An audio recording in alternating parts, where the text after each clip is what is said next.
right, everybody. Welcome here to another weekly webinar at Route Consultant. If you have never been here before, never met me, my name is Josh Gregory. I am the director of our consulting and training team here at Route Consultant. So all that means is, I work on both the buyer and seller sides. I work with buyers getting into the space for the first time, helping them guide through deals. And then I work with contractors to help find efficiencies, add profitability to their business. So a whole bunch of different things there. For everyone else who's been here before, all of our regular attendees, welcome back. And again, this is a space where whether you are brand new hearing about FedEx for the first time today, or you have been coming to these webinars for years, you've been a contractor for decades, this is still a place where we want everyone to be able to come together, learn a little bit and have a little bit of fun. So before I get started, I do have the quick disclaimer that I have to read every week. So Route Consultant is not endorsed by and is not recommended by Federal Express Corporation, FedEx Ground, or Amazon. Route Consultant is not sponsored by, is not approved by, is not associated with, and has no connection whatsoever with Federal Express Corporation, FedEx Ground, or Amazon. So all that means is that we're not going to be sharing any non-public sensitive information here, but we do hope that what we share today is really important and things that you learn from, ideally. So before we get into anything else, just a quick overview of some of our upcoming events, in-person events. And the first one, if you haven't seen it yet and haven't heard, Expo registration for this year is now open. So that is going to be July 28th, 29th, and 30th. And we are back in Vegas. If you went last year, we were at the same hotel again, so the Paris Hotel. So the link is in the chat to register. We will cover all your food, all of your drinks. The event is free. So come out and join us in Vegas in the summer. It is designed for us to come together as contractors to celebrate all of the positive things that have happened in the year and to learn and plan for the rest of the years and any challenges that are coming. So please come out. Hopefully we will see you this summer in Vegas. And a reminder that the hotel block does sell out. It's still available now, but last year we did sell that out completely. We had to go find other hotels in the area to hold everyone. So don't wait and miss out on that and have to walk in the Vegas summer. Again, the link is in the chat there. Other two quick events. So next week on February 6th and 7th, we have our first in-person summit of the year here in Nashville. We still have a couple of spots left for that. So if you want to join, you've really only got a couple of days to sign up for that, but that will be in Nashville, and that is the New Investor Summit. So that is designed for people who are new, just looking at the space, and it is a crash course designed to teach you as much as we possibly can in 2 days. So hopefully somebody can take those last couple of spots, and we'll see you next week in Nashville. And then for all of our West Coast attendees, at the end of February, February 23rd, we will be having our first in-person roadshow of the year, and that's going to be in San Diego. And that is one focused on everything around tools and technology to be effective and drive your own profitability this year. So it is, again, free to attend. Again, we are providing the food and drink. So if you're in the area or want to join us, San Diego, that link to register for that is in the chat as well. Now, important, if you've never been here before, the way this is going to work today, I'm going to go over some updates and some content. But at the end, we will have a Q&A where you will be able to ask any questions you want in an open format. You'll type that into the Q&A button at the bottom. If you put it in the chat, I will miss it. So put it in the Q&A if you want me to answer your question. And as we do every week, for us to answer your question, you first have to answer ours. So the question of the week is, Super Bowl is coming up. So who are you rooting for? The Eagles, the Chiefs, or Rihanna? So let's see who has the most fans in the question and answer today. So the way it's going to work is you will type in the answer to that question and then type in your question. We'll read it out loud. We'll answer your question live. Now, before I go too much farther, just a quick update on the new listings for this week as well. So there is in Ohio, a contractor who is selling just their trucks. It's 20 trucks at $675,000. If you reach out to the team, we can give you the full list of the trucks and all the specs on that. We also have a listing in Wisconsin, and this is 15 routes at $700,000. And this is one that we're looking to move really quickly in the next few weeks because of some external reasons from the owner's part. So this one has 2 managers. It has 5 spare trucks. It can be run remotely. And so if you are looking for something in the Wisconsin area, this is the one. This is one for you that needs to move quickly. We've got another P&D in North Carolina. This is 7 routes at $875,000. This has a manager and 2 spare trucks, and it's up near the Smoky Mountains. So if that's the part of the country that you're interested in, it's beautiful up there. So that might be the area to look to you if you're either in the area already or looking to move. The last one we have here is an Amazon listing. This is in Oklahoma. It's 20 routes at 1.25 million. This one has a spare truck, really efficient business, and all of the trucks are a part of the lease program with Amazon if you're not familiar there. So those are all of our new listings for the week. If any of them are ones that you want to find out more, reach out to the team and we can give you all the details. And just so everyone knows, in a little bit later, I will bring on the co-host whose name is Jesse Smith. If you've never met him before, he was the director of operations for all of our businesses and has seen every position in the FedEx space. So he's going to join us a little bit later to give some additional perspective and insights after I've gone over some of these new updates. So now what I want to talk about today is there are a couple of really important things that have happened in the FedEx space in the last few days and week. So this is really fresh updates for a lot of you. The first one just happened, and literally today is when it got announced. And that is a continuation of FedEx's goal to improve their margins by cutting expenses. So what they did is today they announced that they were eliminating over 10% of the jobs at the manager and director level of the business. So I know this is, it's a painful day for anyone who lost their jobs. It's never, never something to celebrate necessarily. We have seen it in a lot of industries recently that this is kind of the type of cut that's happening. But this is positive in the sense that it is an expansion of FedEx profits that did not come at the expense of the contractor base. And, one of the biggest inefficiencies that we saw at FedEx came from the leadership side of the business. So cuts there to improve margins is basically one of the best outcomes for contractors if they're going to cut anything. So to a large extent, that is positive. It's also largely on the express side, a lot of those cuts. So it's just another indication of the coming merge of express volume into the ground network, which is also just going to be a positive for the overall volume for the ground network. So that's the first one. You've probably seen announcements of that today. The next one is a much bigger conversation point. So this is going to be something that you, as a contractor, might have heard about, and some of you will not have heard about yet. But we'll hear about it soon and probably already have meetings scheduled to talk about it. You might have seen articles from Bloomberg about it yesterday, but the big announcement here is the introduction of a medal system. Now, what that means is that all contractors are now going to be ranked as either bronze, silver, or gold medalists. We do not have the exact, or FedEx has not announced the exact metrics for each tier yet, but we do know that it's going to be based on a variety of factors. So your safety, your service, and your efficiency. What we also know is that very few contractors will be gold medalists. Again, we don't know the exact numbers there for each tier, but it'll basically just be the best of the best contractors. The vast majority of contractors will be the silver. So that is essentially a neutral tier for you to think about. However, if you end up in bronze, even though it still sounds like that is a good thing, third place, you still get a medal. Bronze is now the tier that has put you in danger in FedEx's eyes. So you will lose your first right to negotiate at the end of your contract if you are in the bronze category.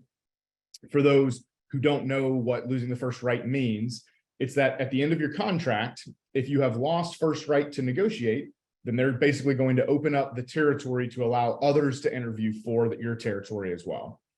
Now, in most cases, many cases at least, the original contractor will still keep their territory if they're in good standing with the terminal, but it is a significant risk to your business once you fall into the bronze tier. So This is basically an expansion of some of the things we've seen in the past around opportunity to cures, where that would be issued if someone had safety or service issues. This is now where all contractors will be in a tier. And if you're in that bronze tier, you will lose your first right to negotiate. So on the one hand, I get what their goal is, and safety and service have always been key success factors for contractors. But one of the biggest challenges here comes around that third category, efficiency. And I'm going to have Jesse talk about it a little bit later, but the overarching challenge there is that efficiency is a very muddy metric to roll out as a comprehensive standard for all contractors because of how variable territories can be.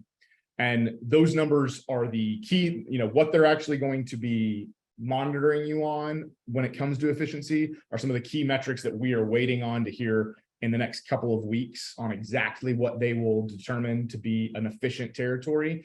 So as we get those, we'll update you. So if you're hearing about this for the first time, or even if you've heard about it already, there is a lot with this new announcement that feels restrictive and punitive to an extent. There are things I will say that FedEx mentioned that I wanted to at least highlight that are potentially positive. So when they mentioned all of these metrics rolling out, they mentioned that they would be tied to an online data-driven dashboard. So as a contractor and a business owner, it is of course critical to understand all of the data about your business and all of the risk factors affecting it in as much detail as you can so you can know what to change and fix. So if they solidify the metrics around safety, service, and efficiency in a way that makes it easy to understand where you're succeeding and where you're failing and how close you are to the line to push you into a bronze tier, then it really does help you make the right decisions to keep your business healthy. More data also gives us more ammo to justify why we're succeeding and struggling. Right now, the terminal managers have a lot of subjective sway in determining whether or not you keep your contract. And this can really help clarify those situations and remove what often feels like a very unfair or unjustified situation or decision. Now, I think those are potential upsides, and I want to view those as things that could help us. But it is also possible that this medal system rolls out and the promised data-driven dashboard does not, and that those potential benefits do not come, or at least not to the extent that are promised. We are all, as contractors, very familiar with the data inefficiencies that we experience from DRO and some other systems from FedEx. So I am not holding my breath and promising that we are going to get this new perfect data dashboard. But what I can promise you is that myself and the team here at Route Consultant are going to be laser focused on understanding these metrics as they roll out in as much detail as possible and teaching you ways to be as successful as you can in the new environment. We have seen that when you're working with FedEx, they are your customer and they are going to give you a sandbox to operate in. There's only so much success you can have if you refuse to play by the rules, if you try to break out of that sandbox. So our goal here in these next few weeks and months, as it always is to help you operate as safely and as profitably as you can in the environment that FedEx creates. So in light of that, I have brought Jesse on. So Jesse, if you want to pop in here. So one of the things we know for sure is that efficiency is going to be a part of this equation, and it's going to be something that hasn't, all contractors stay on top of it, but it may not have been as top of mind for all. So for everyone who is new too, who's not in the space or just getting into it, it is especially important to understand this side of things. So I just wanted to bring Jesse on to at least give an overview of a couple of the tools and things you need when you're thinking about efficiency and trying to help point in the way to start planning about this. So Jesse, thanks for joining. Hey, thanks, Josh. Yeah. So to kind of give some context for people who are new to the space and why, you might think, efficiency, well, why wasn't FedEx looking at this and measuring this for contractors all along? Isn't this just a net positive for everybody? Well, here's the reason that this has changed and kind of caused a little bit of grief, just to kind of set the stage for where I'm going here. For years, the messaging from the terminals has traditionally been, and by the way, this is P&D only, Josh. I can't remember if you said that, but that is really important to highlight. Medal system is not for line haul. This is P&D right. only. This is P&D only. I think I saw that was one of the questions, but So for years, the messaging from the senior manager, the P&D manager, the upper manager at your terminal was, I need these boxes cleared off my belts, and I need you to deliver them, and don't have any accidents while you do it, right? So that's kind of been the two main pieces that we really understand intuitively that your BCs live in. That's the world they live in, is safety, service, safety, service, safety, service. Well, now if you introduce this efficiency piece, what you're doing is you're saying, okay, you have to do those things, but you only can do it with a certain number of resources, or your contract may be threatened. So what contractors hear when they hear that is, yes, of course, I want to be more efficient, right? Efficiency means profitability for me. What that means, if they're getting graded on that from FedEx, is they're hearing a threat to driver retention. Because if they are forced to do the same amount of stops with fewer resources, or they will face penalties, well, they can't just have the mindset of, we're both working towards the idea of getting boxes cleared off the belt. We're both working towards that end, right? So if it takes me a few extra drivers on a particular day to do it, no big deal. That's now going away. So that's kind of really the crux of the issue, I think, for a lot of contractors. And so I can set the stage for this going forward. That's where the rub is. Okay. So I think where we need to kind of shift our focus here and our mindset as operators now is FedEx is clearly going to an almost exclusively data-driven model. Okay. So what that means for us, it's no longer an option. We have to use all the tools that we have from FedEx at our disposal to make sure we know what the metrics are and how we can achieve them, right? So we're going to talk specifically about work area planner, because that's something that even to this day, it's just funny, as many contractors as we talk to, Josh, a lot of people don't know what this is. They don't know how to find it, and they don't know how it works, right? So we're going to go briefly through that real quick, and then kind of talk about how we use the numbers we get from that system to inform the operational decisions we make. So first of all, work area planner, WAP. How do we find it? So wap.routesmart.com. If it's brand new to you, that's how you find it. So for new investors looking at this, what is this? This is FedEx. It's a look inside FedEx's brain, their engineering brain, to say, here for a particular territory, we think this contract should be able to dispatch 8 routes on a Tuesday to cover a given number of stops, right? Or 6 routes to cover a given number of stops. We're kind of seeing a little peek behind the curtain. We don't know what the algorithm is, but we know that it'll spit out numbers for us based on historical data. Okay, so that's the first thing. How do we find it? At this point, again, you just got to use it. You've got to at least know where FedEx is starting out when they're coming at you with numbers. You're being inefficient. How do you know that? Work area planner. Okay, so if you need to know how to use it, please, please, please reach out to me or someone on the team. I can do this. I offer like a free 30 minutes. And that can be for DRO, can be work area planner, whatever you need. 30 minutes free just to show you how to set up and run optimizations to see where FedEx is at and to give you your efficiency metrics. Okay. So once you know how to use it, where to find it, how often should you run it? Well, again, there's no really right or wrong answer here. I would say at least monthly now. It used to be, I would say quarterly, but if this is going to be something that you're updated, we see, Josh, the CPI, the CSP performance index, we see that's updated on a monthly basis, right? So I think that's probably what we're going to expect with the new medals summaries, right? So I would say monthly, you need to run an optimization for each day of the week to see how many resources you need to dispatch each day of the week. Okay, so I would say monthly at worst. And then, of course, we talked about unique characteristics, right? You go into negotiations and you're like, okay, I've been trying to run what work area planner says if it's 8 routes. I can't do it in 8. I just can't. But it's because I've got an airport on my territory. I've got a military base with tight security. It takes me 2 hours to do 5 stops, right?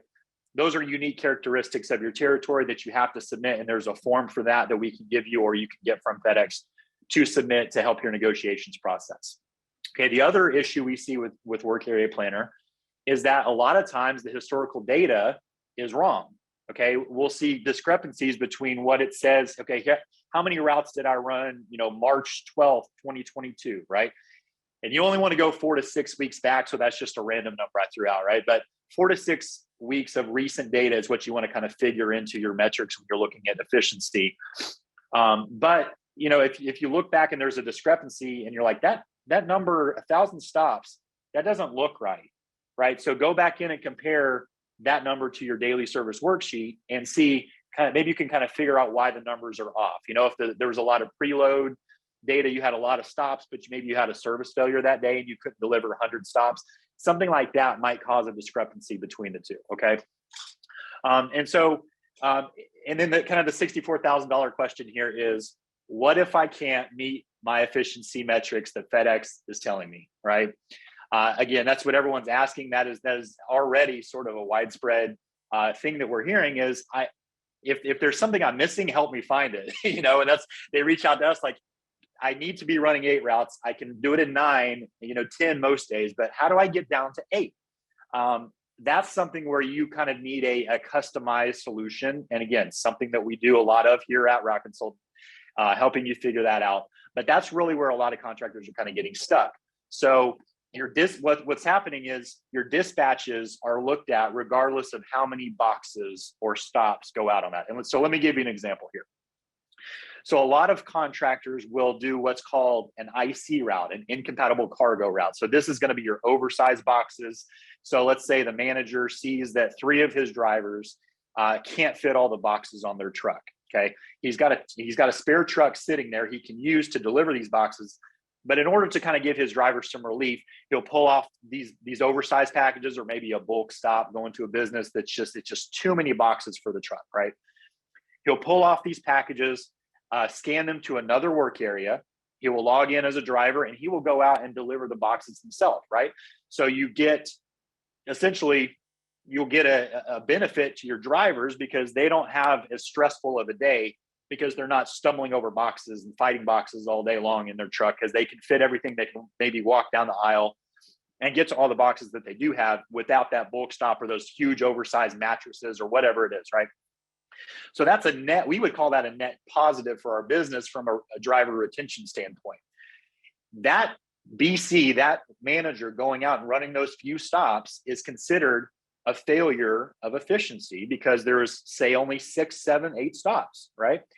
That is counted as a full dispatch, but not up to par in terms of how many stops per route that you're running. Okay, so that's one area where we see sort of the fixed, the static solutions that they want us to use, marrying up to the idea of there's just these variables that numbers on paper cannot quantify. Because if you push your drivers too hard, you got the potential that they're gonna leave or quit or go to another contractor, right? So to that point, I would just say in closing that there needs to be sort of a shift on 2 fronts. Okay, there needs to be a shift in the driver mindset. And this is something I counsel contractors on all the time. Okay, this is why I discourage if someone's trying to get sequencing on their routes, in terms of like a driver wants to start on this street and end on this street every single day, I discourage that, because the environment we live in now is the drivers need to be used to their route may change day in and day out based on the volume needs. They may do more stops, they may do fewer stops, they're going to do this area, they're going to do that area. Okay, so this is something that drivers need to change their mindset, and that's going to take some time, right? There's no silver bullet for that to happen. Okay, so that needs to happen because the e-commerce boom, the gig economy, Amazon, all that's all changing this. So the drivers need to shift their mindset. But until that happens, all we can do as contractors is just dive deeper into the data-driven approach, right? So I'll give you another example real quick. If your DRO numbers, and this is something we see a lot, the DRO numbers, so your projected volume for the next day when you're planning your routes, that number is often wrong. And sometimes it's off by as much as 50%. Okay. So there are ways around that though, because typically week over week, every Tuesday, if the DRO is off by 20%, it'll be off by 20% the next Tuesday, right? You need to start quantifying that in a spreadsheet. And again, this is getting to the point where we just don't really have an option but to start keeping the logs of this and the data on this ourselves. Okay. So long story short, Josh, data-driven approach, top to bottom, it's really just, in my opinion, it's a non-negotiable now. We've got to start getting into this mindset of not just my BC has a feeling we're going to come in a little bit heavier tomorrow or a little bit lighter. you've got to start putting it on paper, or else there's no other way around this. Yeah, I think the really important thing to internalize here is efficiency has always been something that you had to do to drive your profitability. But now that it's tied to the success of your contract, you have to follow the way FedEx is asking to do it. It doesn't mean that they're going to be right, and there's going to be a further conversation there. But step one for all contractors, if you've never used Work Area Planner and never tried to figure out what they are seeing as efficiency, is to try to do it, or at least understand how they're getting to those numbers, so that you can find out, one, is it possible? If it's possible, great. But two, if it's not possible, you have to try it to figure out what's wrong from their predictions versus yours, so that you can make those cases. But you can't do it unless you understand what FedEx is seeing as efficiency. If you don't understand where they're coming from, you can't talk to them in the same language. It doesn't always mean that you're going to have a successful conversation after that. But for most terminal managers, that's going to be step one for you to have any kind of momentum. And now it's more than just a conversation point or something around renegotiation. It's now part of your daily requirements as a contractor. And another thing just to highlight, the reason that we don't have firm metrics on everything yet is the way FedEx rolled out this medal system was not at a top-down approach where they announced what the metrics were going to be to the entire contractor network. They've done it kind of scattershot, where a terminal manager will bring in their contractors and tell them the news. A lot of terminal managers don't know all the answers. So there's been a lot of conflicting information from the contractor base, where one terminal manager says this thing and another terminal manager says that thing. So we will continue to consolidate all this information as we get it and bring to you every solution we can to help through the new environment for FedEx. So we will jump to the questions now. Before we do that, Jesse, who are you rooting for in the Super Bowl? I'm on the Mahomes bandwagon, my friend. So I'm going to have to go with the Chiefs all the way. Yeah, I think I'm the same. I think I'll root for the Chiefs. I really don't care about either team, but Mahomes is fun to watch. So yep, agreed. It actually might be a game time decision if I get to wherever I'm watching it, and a lot of my friends are all for the Chiefs. I might just go Eagles. Just it's exciting. Yeah, which bandwagon is more full? Which one's going to cost me less if I join it, right? Right. So we'll see. But okay, yeah. So we will jump into the questions now. So the first one here said they will enjoy watching the Eagles win with Dorito chips. So honestly, a fourth option should really be the commercials, because that's where I put a lot of my in the Super Bowl. So yep. So first one, I don't know if you can clarify this. Do you know, Jesse, the difference between on-road efficiency and dispatch efficiency? Yeah, so that's looking at a couple things. So the on-road efficiency, as I understand it, a driver is doing the amount of work in a specified number of hours. So basically, if they're doing 100 stops and FedEx says it should take them 6 hours, if they're doing it in 8 hours, they have room to improve their on-road hours efficiency. Whereas dispatch efficiency is across your entire territory. If they say you should be able to do your territory and all your stops for a given volume with 8 routes, and you do it in 10 routes, you're failing your dispatch efficiency. Okay. The next one, same part two of this question. Has FedEx announced new scale requirements at the terminal? What I will say here, there has not been a formal top-down announcement of scale guidelines changing, but there have, I have heard of multiple conversations where there are smaller businesses that are being pushed to be a larger percentage of the terminal, around 5%, as kind of a new minimum, and that I have seen larger deals be approved. So larger size businesses be approved, larger than we've traditionally seen. So we don't have hard numbers there. It's also going to vary terminal to terminal regardless, but it does appear that there's been a shift where the minimum has increased and the maximum has as well. And then this is a question, I'll kind of address quickly. So if you're buying a business that is under scale, below that minimum, what's the risk? So how you can think about this is, if the terminal approves you and you're under scale, it's typically because they don't have any intention of terminating the contract. Terminal does not want to bring somebody new in if they are only going to be around for 3 months. So if there is a sale and it's below scale, typically they won't approve you if they don't intend to renew that contract, or if they're forcing that contractor to grow before a sale. There's always the potential that they could force you to grow or buy another piece. But it'll be a while before they actually force smaller contractors to sell or get out. This is very new. We don't have any hard numbers here. So this would not be something where I expect that, small contractors are going to have to sell or get out of a terminal in the next 6 months. It is not that short of a timeline.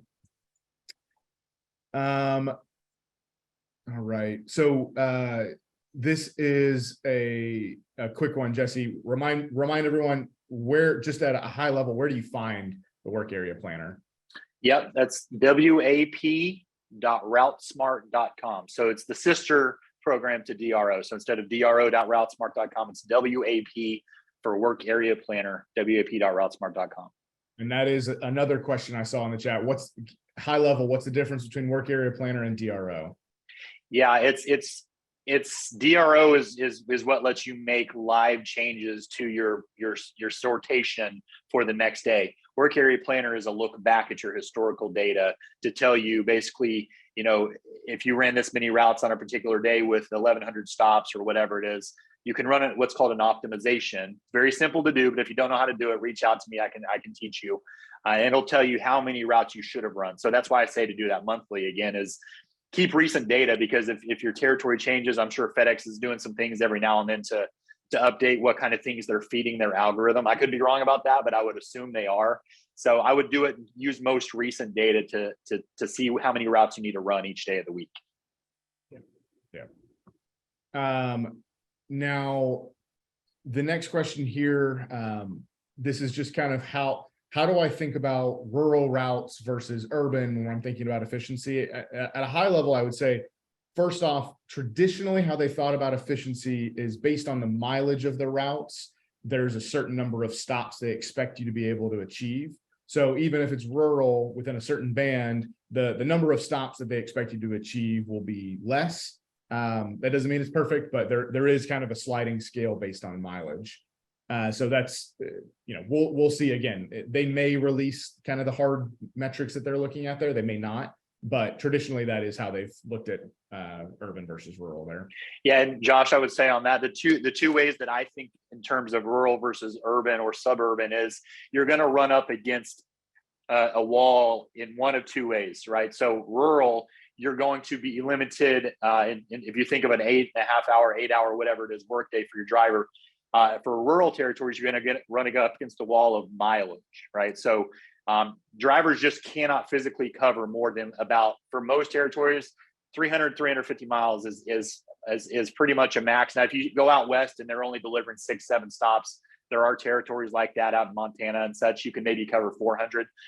But again, you're talking just, you just can't do as many stops, right? So your van will not even be close to full, as opposed to a suburban route. You're going to have the wall of capacity of your truck. So if you're delivering 5 miles away from your terminal and you have a lot of dense neighborhoods, you could potentially pump out 250, 300 stops on some of these routes before you hit a capacity or an hour's issue for your driver, right? You're going to run up against a P1200 only being able to hold on average 200 to 250 stops max before you start running into capacity issues. So just think of it in terms of miles versus capacity. And if you have an issue where, if you're not maxing out your truck in a suburban area, yes, you're right. Your rural territories will be affected more by this potentially because they can't run any more miles. Whereas you could potentially cram a few more boxes on a P1200 and get more stops out of them in a suburban territory. Yeah, definitely. And I think the other thing to think about, we'll see if there's ever any kind of exception that FedEx makes. There may, especially for the heavy pickup or the heavy business routes that can't look efficient because you may only do 2 stops in a day, but you do 700 packages. Those kind of break a perfect efficiency model. So there may be exceptions where they're looking at packages as well. But it is valid that those, if you're trying to think about perfect efficiency, packages have a big impact on whether you can achieve it when we're talking about stops, because efficiency that FedEx is looking at is at the stop level. Yep. this is one from Steve, but and this might be something we look at, but could we host a work area planner training? That might be something that we need to look at, just especially since this is, like I said, it should be kind of the ground floor first thing that all contractors need to go ahead and do right now, if they haven't done it yet, is at least review what work area planner is saying and see how they're kind of matching up against that. So we'll get back to you on that. We'll kind of put something together and see what we can do there.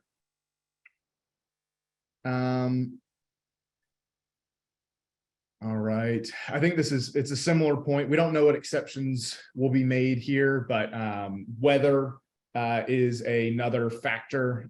Also, the answer was Chiefs for who he is supporting, or she. It's an anonymous. As in terms of, do they run in winter weather to hit efficiency? I would assume that weather codes will get you out of those efficiency metrics, but we don't know for sure, but that's what I would assume. So if you've never done it before, if there are extreme situations, you can code the delivery as a weather, a weather emergency, and you're not tracked against that, but we'll see. All right, bunch of Chiefs, just people who aren't putting in questions, but just want to make sure that we know they're rooting for the Chiefs. So one here from Kim, who is rooting for the Eagles. So we got to call that one out. Do you think the metrics will have any wiggle room during peak season? Have you seen any wiggle room on work area planner or anything like that in peak seasons in the past, Jesse?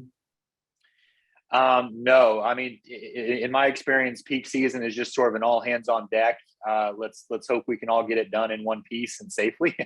So I would assume there would be some relaxing of it during peak season. But again, I would not be surprised if it went the other way either, Josh. I mean, they're so tightly focused on efficiency and their KPIs right now that I don't know if they would give us an exception for a whole month in any scenario. Yeah. So we'll see.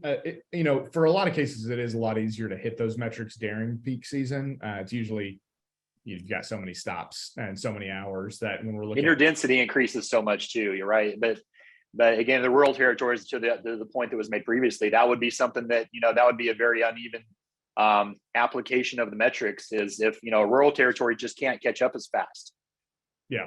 Yeah. So, I mean, this is, I've kind of seen this point addressed in a couple of the questions where, the feeling like you have less control as an owner to operate however you want to structure the routes. And that is valid to an extent. So this is basically an increased level of kind of requirement of you as a contractor.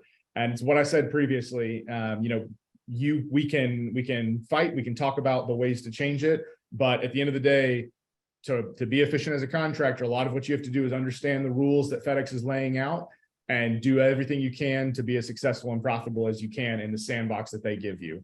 I've seen a couple of questions around if Sundays are going to be eliminated across the board. It hasn't been said there's been no official announcement that Sundays will be eliminated, but we have seen in a few areas that there continue to be cutbacks on Sundays. So ideally, they are eliminated across the board. That is by far the least efficient part of any P&D operation is your Sunday. So that'll help on the efficiency side and on the profitability side. So we will continue to update you on those as they change, as we get more official announcements there. Now, okay, let me see. Somebody coming in with commercials for a win, and Chris Stapleton on the national anthem. I didn't even know he was doing the national anthem. I didn't either. His question is, when it comes to the medal system, is there any risk to silver or gold medal contractors? So I think the thing to think about, one, if you're gold and silver now, it doesn't mean you can't become bronze. So there's always that risk of making sure that you are on top of all of the same metrics so that you don't end up in that bottom category. The other thing is OTC still exists. So there's still opportunity to cure letters where something could happen and a terminal decides to issue it. But really the way we've kind of seen it interpreted so far is that you probably won't be getting an OTC unless you're in bronze, just because the two will most likely be similar metrics that lead to those situations. But there's also different types of things that could lead to an immediate OTC around like an audit or some kind of driver incident. So there are one-off situations that even if you're gold could lead to big issues, but those are really rare. So most of the time, what I would say is that typically if you're in bronze, you're probably in the same type of situation where you would get an OTC or be at risk of getting one. Yep. And there is the questions about the new negotiating guidelines that FedEx has laid out. For everybody who doesn't know, the new way that is happening is that if you do not come to an agreement at the end of 14 days, then they will potentially open it up for other bids or other interviews. If you do not come to an agreement at the end of 14 days, technically that's always been the policy. But basically what FedEx is doing now is contractors who took them all the way up to the edge at 14 days to try to force their hand and get a better contract no longer have that option. So it's not a hugely new thing. It just kind of prevents that impasse that can happen at the end of negotiations. And FedEx has just decided they don't want to be in that situation. All right. And then this is a quick one. First, again, a vote for the Chiefs. A thing to think about here, and how can we think about it, is that one of the big things that will affect efficiency is training new drivers, especially for peak season. So how do you think about, like, what's the best way to bring drivers up to standard efficiency as quickly as possible? How do we do that? Like, what's our kind of on ramp for new drivers, and especially during peak season? Is there anything we do differently there? Yeah, I think what's going to be key here is keeping your drivers as jumpers for longer. So you're going to need to give very, very specific targeted guidance to your training drivers. In other words, the people who are training the newbies, right? So in October, November, when you're onboarding the new people, when you put them on the truck, you need to be even more sure that they're going to be able to handle a full route on their own, right? So there will be a loss. There's no denying. You cannot put a new driver out with a full route the first day. You just can't. That is asking to fail. So there will be a loss of efficiency in some regard, but I think the key here is just not necessarily a longer overall ramp up period. And we kind of think of that in terms of about 1 to 2 weeks, Josh, for peak. So maybe typically that first week is getting onboarded, with the administrative side of things, and then getting a feel for the routes in the jump seat, watching how the driver does it. And then into that second week, they're ramping up their own abilities behind the wheel themselves. So I would say maybe take that second week or the end of your training period, extend the period of time when they're in the jump seat, not counting as an on-road dispatched resource, and make sure that your drivers are hitting everything exactly the way they should be when they're teaching these new people how to do a route. Yeah, I think it's just going to be one of those things where now that it's a metric, there are things that you can't be as relaxed on, and when it comes to bringing a new driver in. Yep. It's going to be a part of the business that we have to think about. Something to say is that if there are efficiency gaps we can close and drive profitability, and this approach helps illuminate those are positive things, even if the way they're doing it isn't exactly something I'm a huge fan of. But that's what we're trying to say, is even in a situation like this, where there are these things that are rules and regulations that aren't something I would necessarily have said is a great idea to roll out to the contractor community. Take what they give, take the tools that they give, if they do give us new tools to make these decisions, and see what we can do to improve the business. That doesn't mean that it's going to be, a slam dunk win for anyone, but that's what we're here for, to try to help you navigate those waters. And Josh, let me add this real quick. I'm encouraged, not to say this is all roses, right? But I'm encouraged in general that, like we saw recently, it was about a month or two ago, we saw the improvements in the projection data for DRO, right? So they know they need to improve some of this stuff to help us hit our KPIs. It's not like they're just out here, saying you do this and without any help from us. They know they've got to improve stuff on their side too.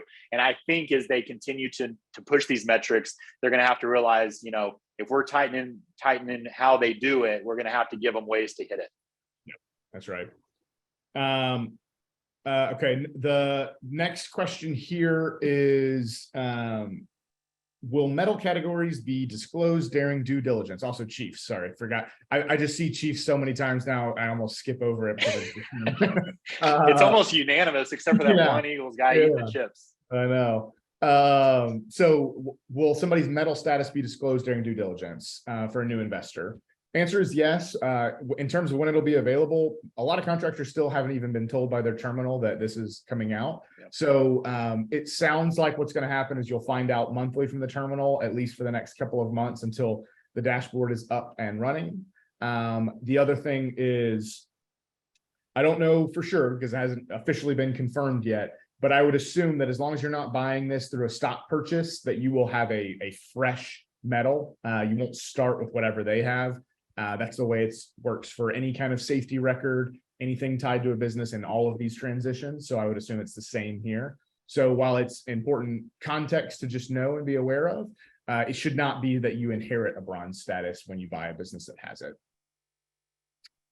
All right. One here from Teresa, Chiefs again. You mentioned a form to help explain issues in the business that can be used during renegotiations. Is that located somewhere? So what we were referring to is unique characteristics. So we have a template that we can share with you if you just reach out to the team of how we filled it out in the past. We have letter templates that we've written to kind of help describe all of those, all of the different costs. But beyond just the cost side, the thing to be thinking about is what are things that cost me money, but what are also things that cost me time, and as many of those as possible. And that's what the template is there to kind of help you think through a bunch of different examples on. So we can share that if you just reach out to us. All right, let me see. Now, a bunch of people just kind of general comments on the new program. How will this impact business valuations? We'll see. This is still very new in terms of, like I said, a lot of contractors haven't heard about this from their terminals yet because the terminals haven't told them. So we'll see how it affects things because really we need to see how it affects the overall ability to operate. If somebody who's in a bronze status may be more likely to sell. So there may be that side of things. But other than that, in terms of how it'll actually affect multiples and valuations, we'll have to see as this rolls out further. Hey, Josh, I would say to that point, more data is always a good thing, right? So if there's a specific dashboard, we can add it to, what's the safety score? What's the service percentage? What's all these things? Now we have even more data to look at to point buyers to to me, it seems like a net positive, regardless of where the business is at in terms of what medal it's in. You can at least see it and verify it from a data perspective. Yep. Yeah. So it's all about understanding what's going on with your business. We'll see what that data looks like and how much they share with us. And in terms of timing, don't know officially when, but it does not sound like it's going to be where they're waiting for your next contract to renew. It sounds like it's going to be a across the board institution of the system at the same point in time. So not just on your next contract, we'll add it. It sounds like it's going to be something that kind of is rolled out at the same time for everyone. All right. Well, that is about all we have time for here. So again, thanks everyone so much for coming out today. I know it's always exciting when FedEx makes these changes and you kind of have to find out about it secondhand or without any true data yet. But we wanted to make sure to bring it in front of you so that you knew it was happening and started to be able to process it, understand what was happening, and also start to think about ways to kind of build your future business plans around it. So we will continue to bring these in the next few weeks as we find out more, hopefully continue to provide a kind of a path forward and more solutions on meeting the standards of FedEx and thriving in the new environment. So again, thanks everybody for coming today. Reminder, the expo's coming up. So is the roadshow in San Diego and the new investor next week. Hopefully we will see you in person at one of those. Webinars are great, but I don't get to see anybody other than Jesse and whoever I have on as the co-host. So it's always great to actually see you all in person. So hopefully we will see you at one of those upcoming events. But if not, I'll see you all next week. All right. Thanks, everybody. Bye, everyone.